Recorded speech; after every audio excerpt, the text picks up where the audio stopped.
Okay, in part 2 of our Holley carburetor rebuild, we are going to reassemble the carburetor. We're going to put it all back together. So we have a pan full of carburetor bits and pieces, and now we got to make a carburetor out of it. We have a carburetor kit. It's from Edelbrock, but it's for a Holley carburetor. And we got it at the local O'Reilly's down the street. And then we're going to put this all back together. I'm going to show you how to do it. So this video is pretty detailed. And I'll explain what all the little bits and pieces do and how to do it, and some of the tips and tricks on how to get it back together without yelling and screaming and throwing things, okay? And then, so that's what we're going to do in this part 2. Part 2. And then there's going to be a part 3. We're going to have a part 3. Part 3 is where we actually put the carburetor on the car, okay? So, this is where we put it all back together. Let's put it back together.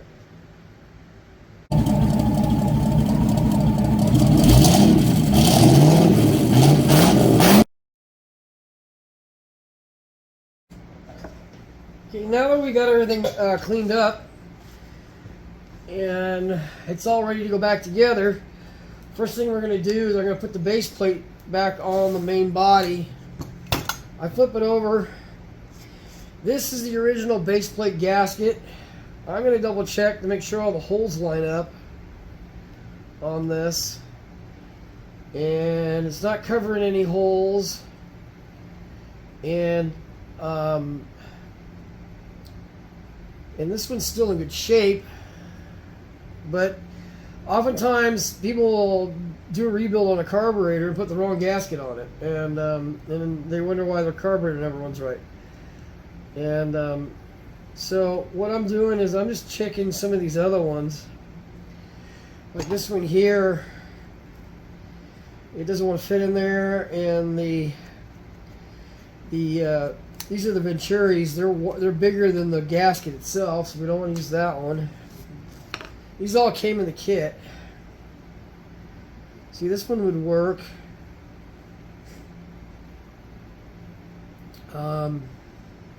Maybe. I want to make sure all the holes match up, and there is no holes being blocked. This one can work. Oh, let's see what this one looks like. That one's too big. This is for like a bigger carburetor. So we're not going to use that one.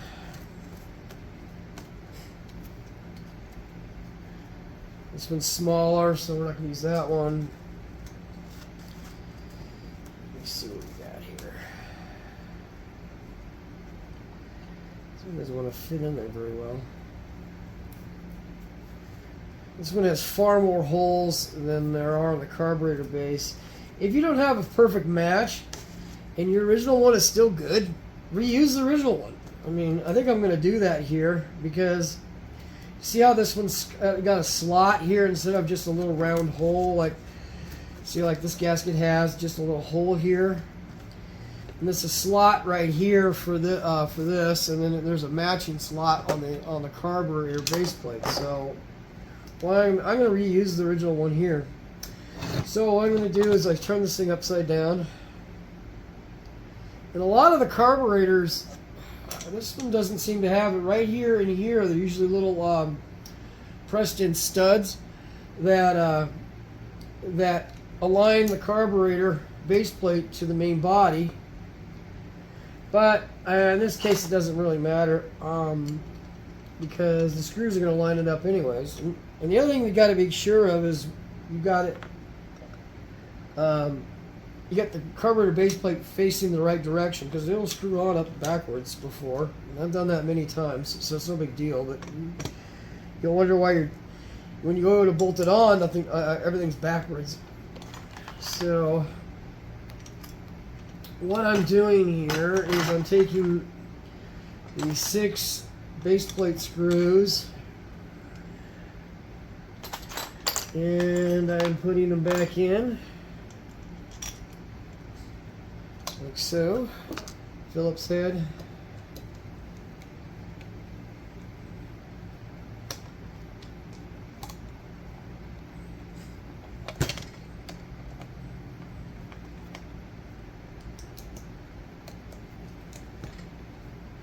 This is where you don't want to go gorilla with your screwdriver on anything on these carburetors.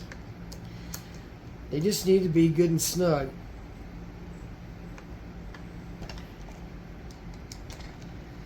Because you're all made out of pot metal or soft aluminum, it's very easy to strip bolt holes in these things. So you don't want to go crazy with them.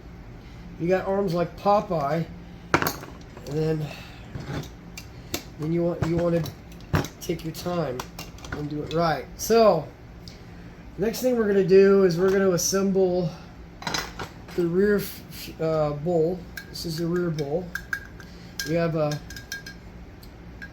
I'm going to put in this is your sight screw. This goes like this on the back of the carburetor, and this screw here, you take it out in order to see your fuel level. A lot of the newer carburetors have a little piece of glass here. So we got a new needle and seat, and we need a needle and seat, 2 needle and seat gaskets, right? And the needle and seat nut and set screw. These still have a little bit of gasket material on them, so what I'm going to do is I'm just going to stick this in here for right now for a second. Sure. Double check this. Yeah. I'm going to take my little wire brush here and make sure I get the gasket material off. Okay, the bigger round one goes on the bottom. There's a little more. You don't get all the gasket material off, you'll have the fuel could actually squirt out, and it's under pressure. So same with this. Sometimes it's just easier to use a little bit of your little razor blade and get the rest of this gasket material off of here. There we go. And then this screw goes in the top. Just get the screw started in the top.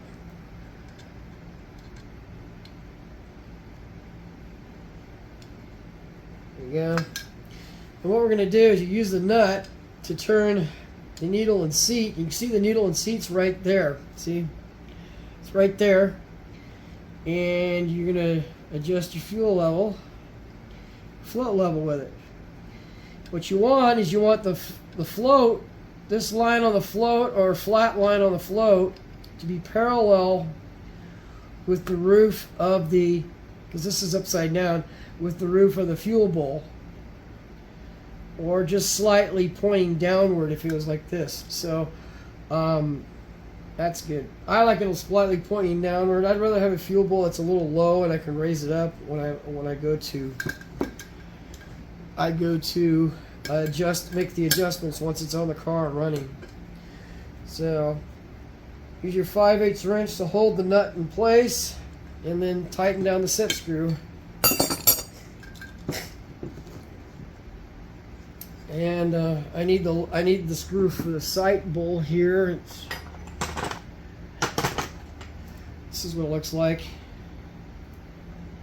And these are like a little steel shimmed gasket that goes over these.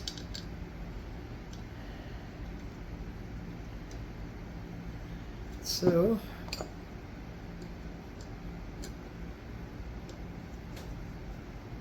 like again, just snug. And that's all the rear bowl on these get. That's it. But we need to put the plate back on. Here's the plate.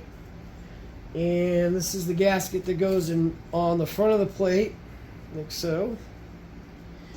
And we also need the jet plate.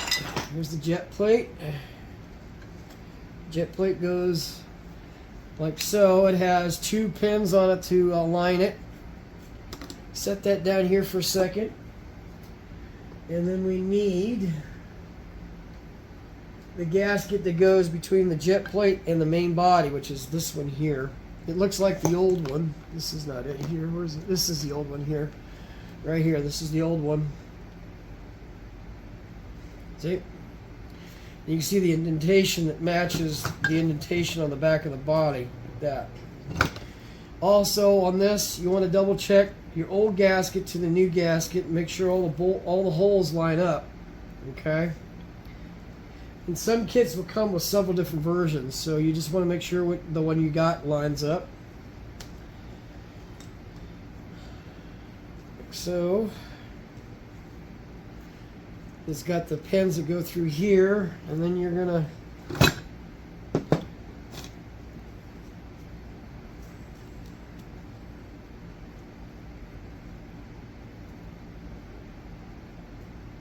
line it up, and then you need these clutch screws. I think these are called clutch screws because they got this weird opening in them.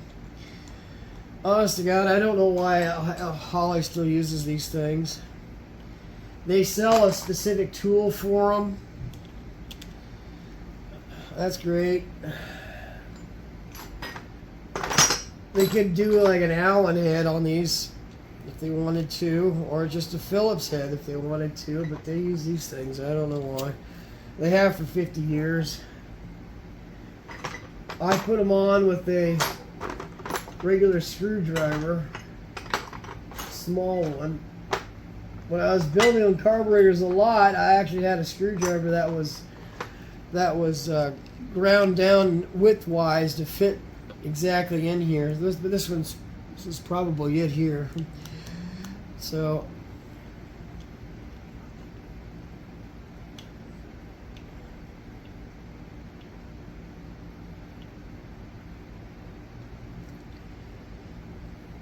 again, you just want to go nice and snug.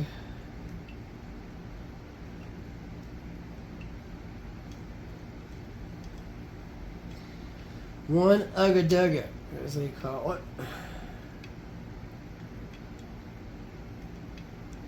I'm going a little bit harder on these because the steel plate that was back here got a little bent when I took it off, so I'm screwing these down. I'm actually kind of flattening it back out.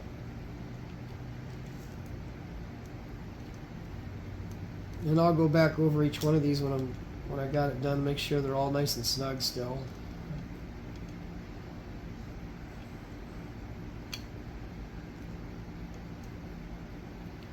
See how that one got loose?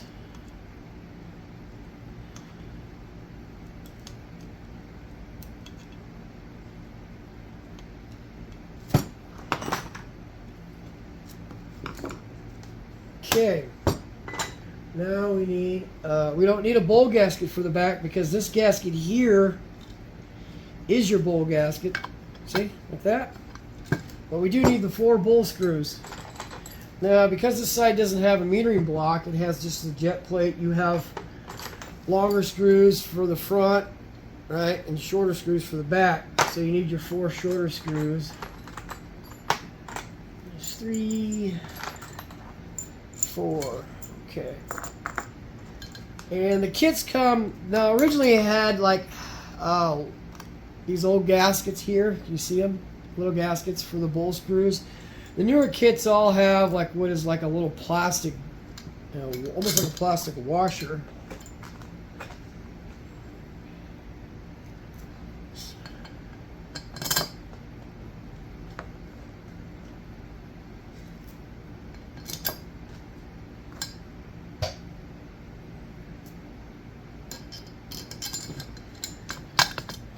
So, get them started with your fingers.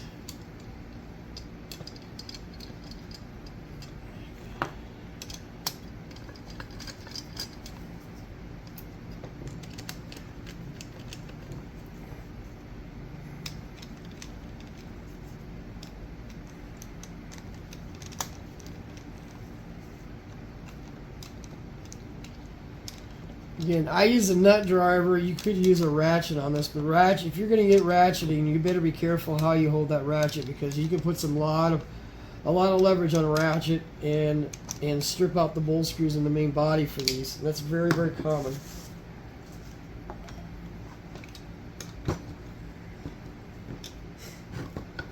Okay, the front has the metering block. This is the metering block.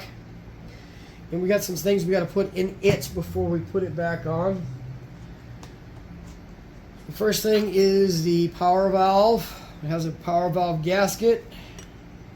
It goes in the back. I hold the power valve, the mirroring block like this, and the power valve like that. That way there's a tiny little ledge that the gasket sits on. And just snug it, because you don't want the gasket off center because it will leak and you'll have an uncontrolled rip condition. See how I'm holding the wrench way up here at the front? That way I don't put too much leverage on it and strip out the metering block.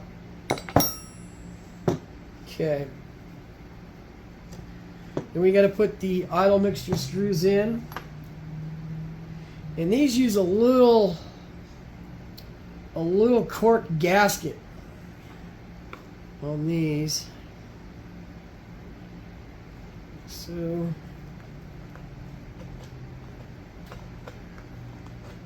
here is the new little cork gasket. I slide them over the screw, and then you want to push the screw into the hole. Take your little screwdriver blade here and kind of flatten out the gasket a little bit. And then what you want to do is get the screw going.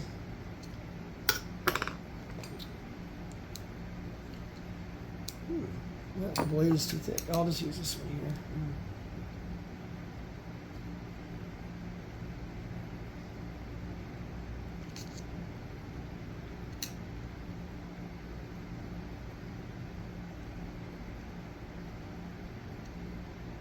So what you want to do is you want to screw it all the way in till it bottoms out. So you just hit the bottom. And you want to start off, a good place to start is 1.5 turns. So I count 1.5 turns as 3 half turns. So 1, 2, 3. See? Just like that.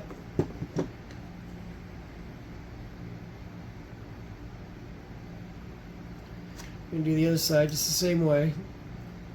Kind of push the screw into the hole. You can get the thread started. This one's nice because it's got a knurled end on it, so you can actually turn it with your hand. Some of the older ones just have just a slot in the end of the screw, and they're hard to turn by hand. So same deal. Okay, you don't want to go real hard on it either. You just want it to bottom out. See, like that. And then 1, 2, 3. And then we got to put the jets in. I'm not going to reuse the jets that are in it. I have no idea what size they are. Most of these 600s have anywhere between a 65 and a 68 main jet.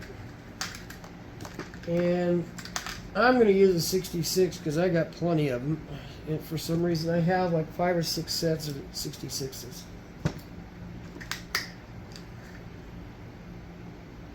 And I read there's a little number on them. It's hard to see.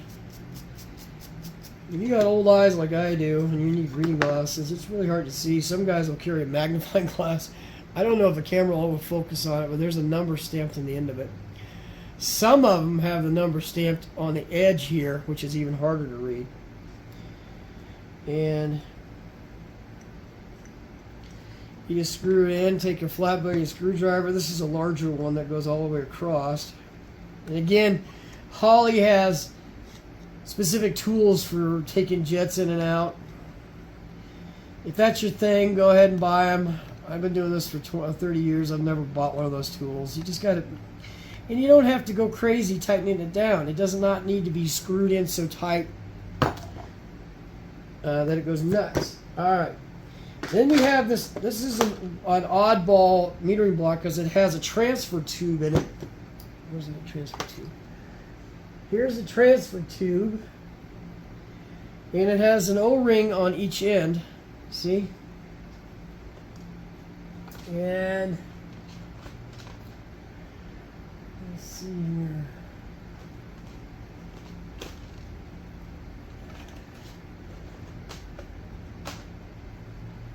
These O-rings are okay. What I'm going to do is I'm going to take a little... So here's my grease. All right. I'm going to... Oops, that's still too much. What I mean by a tiny bit, I mean a tiny, tiny bit. So. And then shove it in.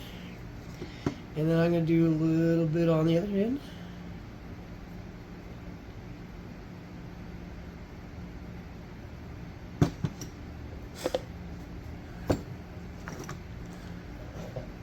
Okay, so we need the metering block to main body gasket.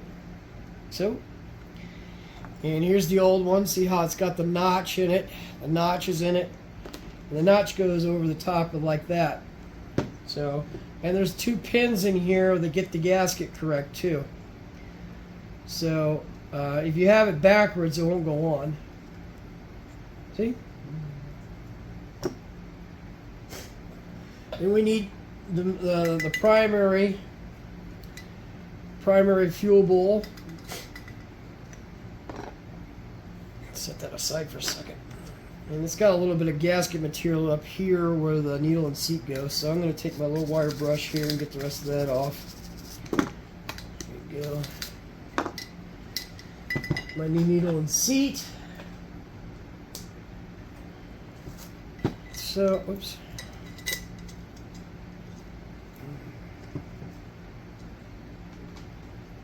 Gasket. Put that there for right now. The other nut, it's still got a little bit of gasket material on it too. Take your wire brush.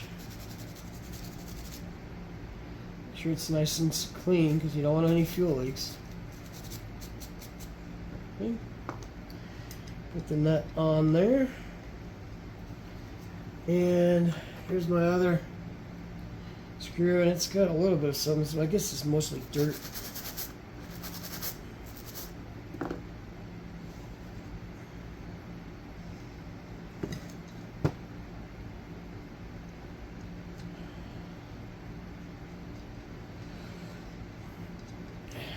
Okay, again, we're going to tighten the needle and seat down.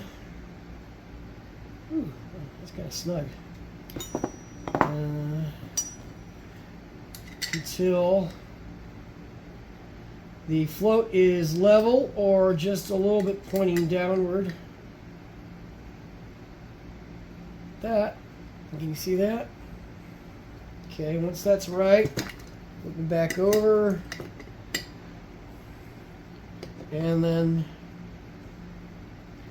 snug the set screw down so it's in place. Again, we need the sight screw for the side of the bowl. There it is.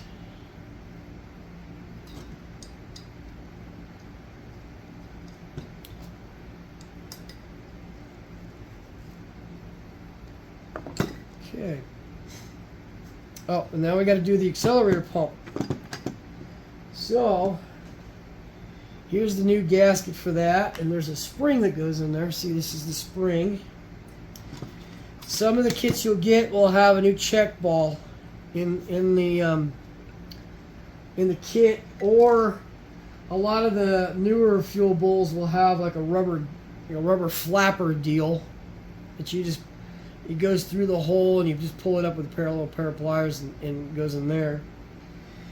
If your check ball isn't all corroded in that little hole there, just hose it out with brake clean or carb clean in this area and just reuse it. Because otherwise, to change that, you got to pull this little brass tang out and change out the check ball.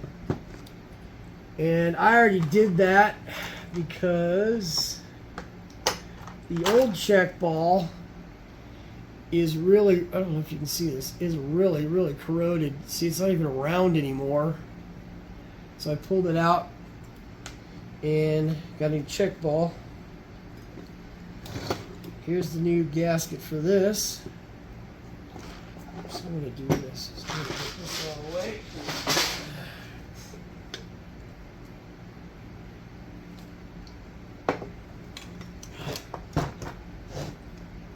me take this little cardboard dealie here. That. Slide this over here. Okay. Now we need the housing with the lever arm, see? And the lever arm goes out to the outside, like so.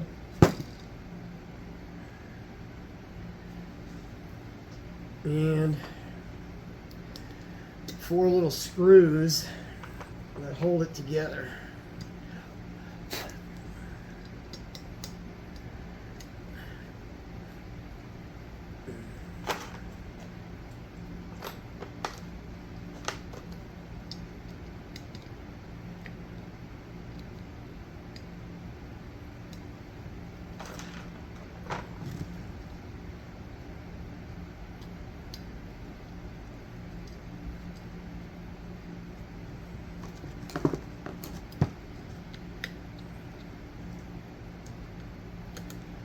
Once again, you just want to snug these down.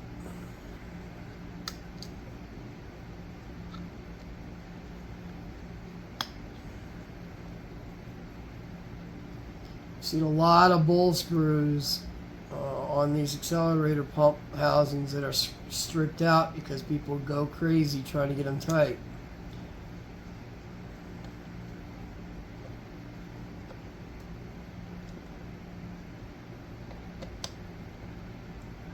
I just go back over them a second time, make sure they're all good and snug.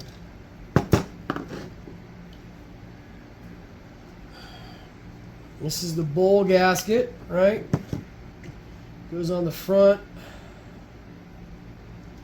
of the metering block. It has all these little studs that it sits on. This one's a little bit different design than the original one, but it works. See?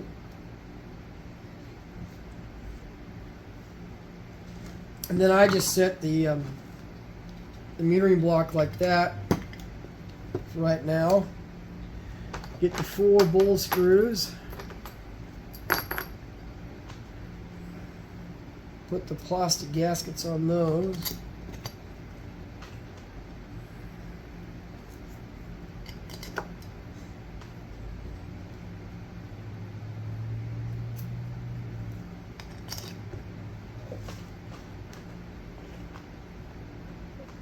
Oh, there it is.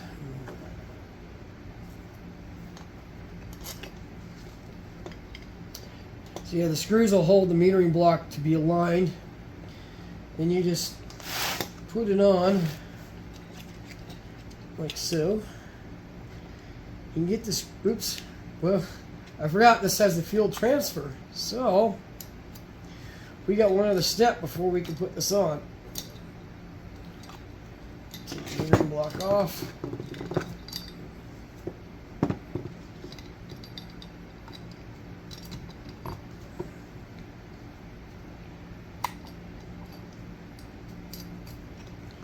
We have the fuel transfer tube. This one has O-rings in it. And these O-rings are nice, soft, and pliable. And it comes with new O-rings, so I'm going to use them.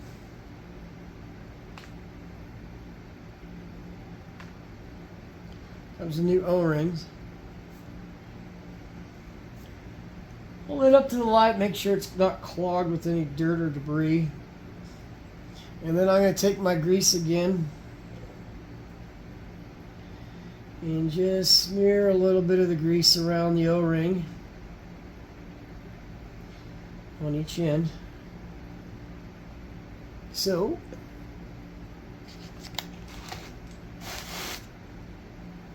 you shove the tube in the back. Make sure you go easy and sliding it in, so it just slide in, because it will. You can pinch the O-ring. It's very easy to do. Pinch the O-ring, and then it'll tear. And then guess what? You have a leaky carburetor. Like so. It's pushed in there.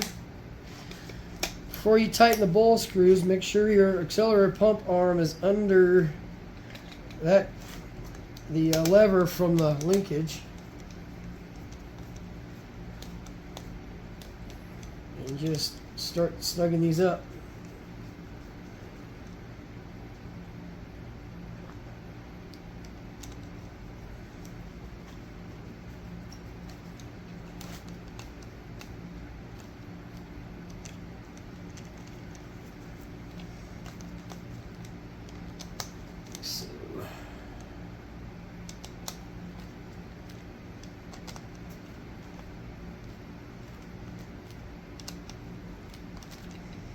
I go over them a couple of times to make sure they're all equally snug. Okay. Now we got to put the accelerator pump nozzle back in. Here's your little accelerator pump nozzle. Put him right there for a second. Here's your screw that holds it in. Before you put that in, you got to put in the check doohickey here. I call it a check ball, but it's not really a ball, is it? This is where your needle nose pliers will come in. And what we're going to do is there's a hole down there behind the choke blade, and you just drop it in. Okay, and then your screw is supposed to have 2 gaskets on it. One goes in the top on the screw, like so, and the other one goes on the bottom. Now, a little trick to keep your screw from falling off the little edge, the ledge. Stick a tiny bit of grease here. You can use chapstick too if you want. That works really well. Or your girlfriend's lip balm. See, now the gasket won't fall off. And then I take the needle nose pliers and I hold it by the nozzle, and I go to drop it in. And you got to go around this vent tube here and then get it in place. It's a little bit tricky, but if you screw up, it's no big deal because it looks like the screw on the bottom moved. It's a lot easier to do when you're not trying to do it on camera where people can see what you're doing. But, yeah.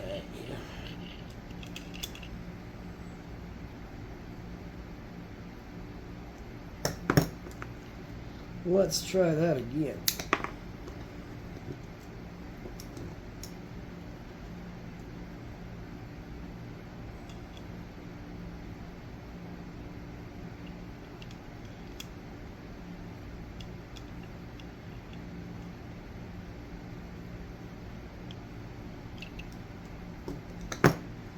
Once you get it in place, then you just take the Phillips head screwdriver and screw it down. You can still see in there. Okay.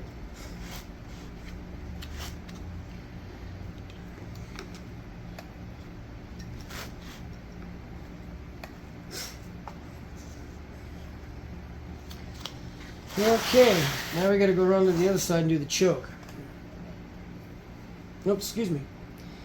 You got to put in the auxiliary vacuum secondary setup first.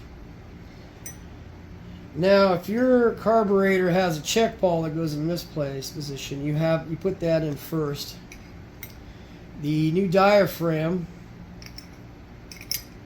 has 4 slots in it, and I try to get it into this shape. It has 4 slots in it for the screws to go in, and then that little hole there goes over your check ball or your check valve, which your carburetor has. like so. Just gonna put this right here for right now. And then here's the lid and your spring. It's a good stiff spring, so I'm just going to continue using it. You could go to a lighter spring. The thing about the springs is it all depends on the weight of your car. If you have a super light spring and a heavy car, the secondaries are just going to flop open and you're going to be bogging out every time your secondaries are opening. And it often will open when you're just trying to climb a hill in which you don't want, and you'll get lousy gas mileage and it's not real cool. So heavy stiff spring, heavy car, light spring, light car. So, and then the mid-sized one, if you're not sure, always start with the mid-sized one. There's kits out there if you're not sure what it is. Most of these carburetors come with a mid one to begin with. Somebody put a heavy one in this one at one time, and since all my cars are heavy, so I'm gonna use that. And then what I do is I'm gonna set this down in here, which is kind of cool. Like, you can do this sometimes, it works. This goes over your check ball hole or your check valve hole. That. Now, get it kind of lined up like this, and then use your thing here to flatten things out. You can take your small screwdriver here to see how, like that. You just get a couple of thread turns on each one of the screws by hand. That'll hold the spring in place. And you want to go around and make sure that your diaphragm is flat. Otherwise, this thing isn't going to work at all, and you're not going to have any secondaries at all. And if it's not wanting to pop out, you just push up on the lever arm until it pops out. It'll push it out if you push up on the lever arm here. See? Now we got it where we want. Just hold the two pieces together like so. And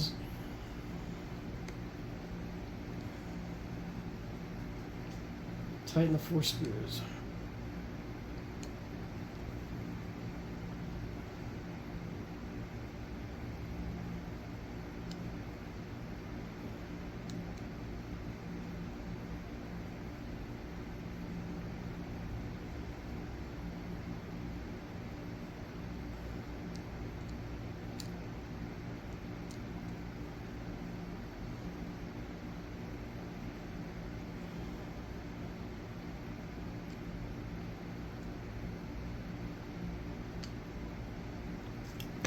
Okay, now you want to test it, make sure it works. See, you can hear it pushing air out. So this is the vacuum hole. See how the diaphragm is being held up? So once again, push it up, hold it with your finger over the vacuum hole. See how it pushes back out? That means you put it together right. And this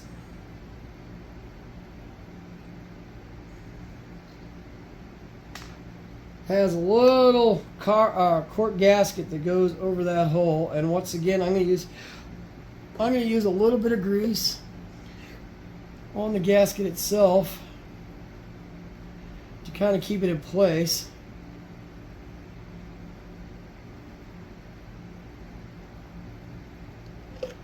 So it doesn't fall out.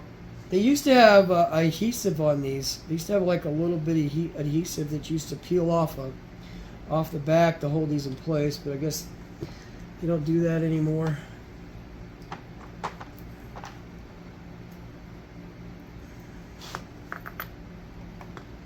So the lever arm here, or the vacuum diaphragm arm, goes over this part of the linkage.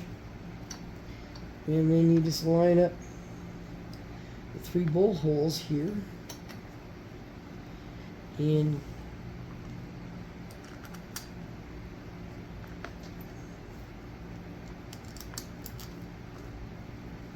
Forgive me if I'm getting my big head in the way here. There we go.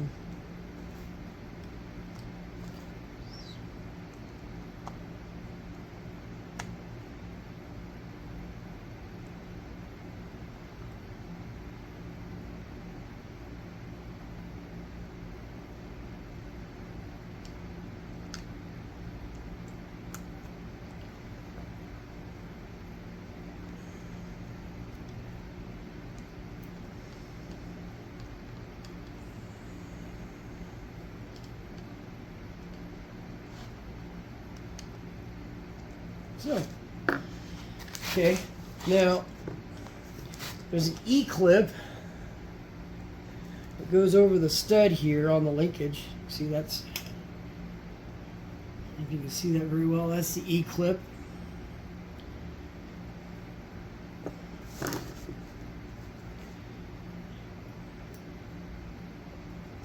Sometimes a little stubborn to get on if you're using your hands, but you can hold it with one finger and get started.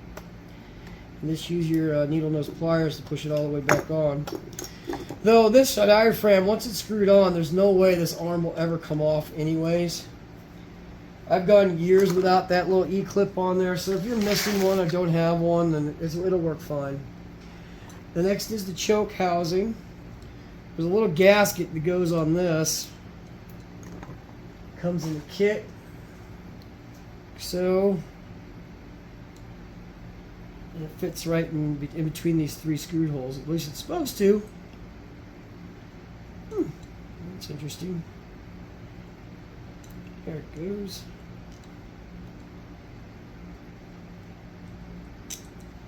So, and this has a cork gasket on the back as well. That's the old one. And the new one, again,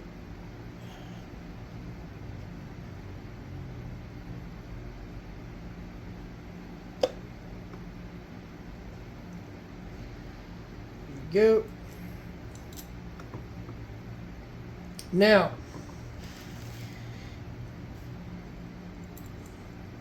this one's a little trickier to get in because you got to get this lever arm here, right there, that little hole there, over your choke flap linkage rod there.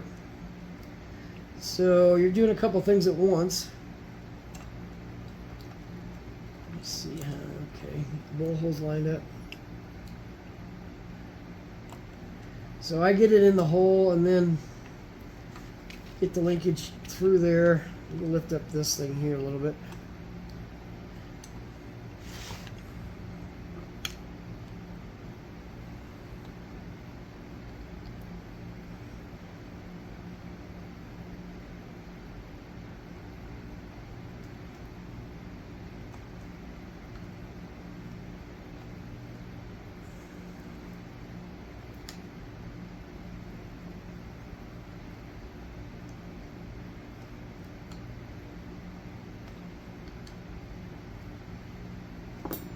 Okay, now we just need the housing here. Make sure this is all moving freely. Though, you see in there? So this lever arm is supposed to be up here above. Wait a minute. Above the linkage rod for the choke flap. So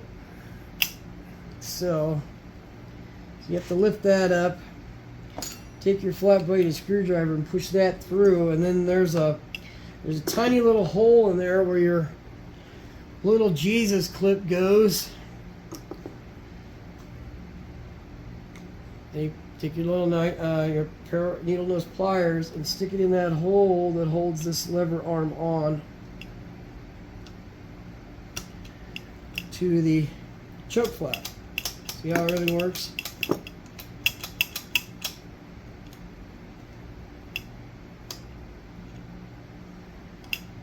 Yep. I get the screws started. but not clamped down all the way so it won't turn. A good place to start is to have the choke opening big enough so you can get a screwdriver blade through like that.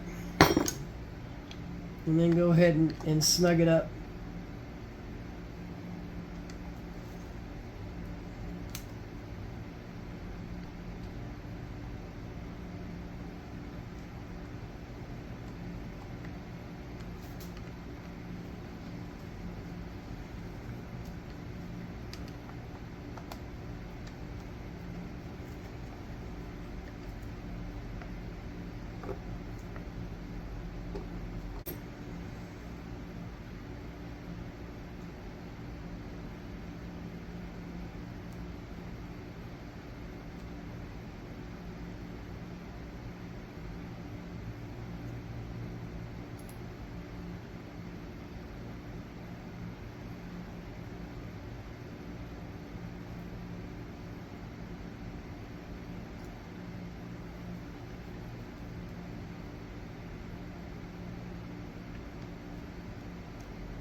There you go, nice and snug.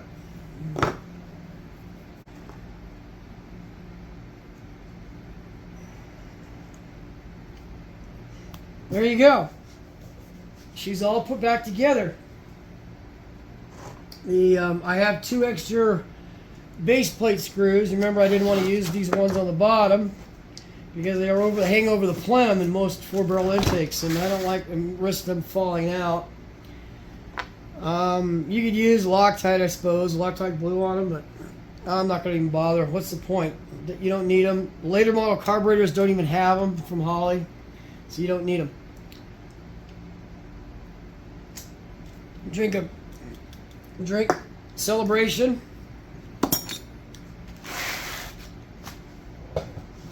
Now that we got the carburetor back together, we are going to put it on a car. And I'm going to show you how to adjust it for the vehicle that it's on. And because these things are never going to be perfect right out of the box. This is a universal carburetor. Even brand new ones are never perfect right out of the box. There's some things you got to adjust on it in order to make it work right on your vehicle and the specific application and how your engine's built. And so I will show you how to do that in the next video. Thanks for watching. Thanks for watching. We have a carburetor now. It's all one piece, right?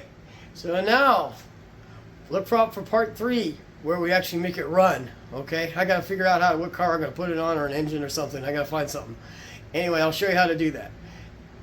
As soon as I find a carburetor or car to put it on that I can put it on and make it run, okay? So, look for the number part 3. And thanks for watching. If you have any comments or questions or tips or tricks or ideas that you have, let me know. I answer most all the comments. Thanks for watching.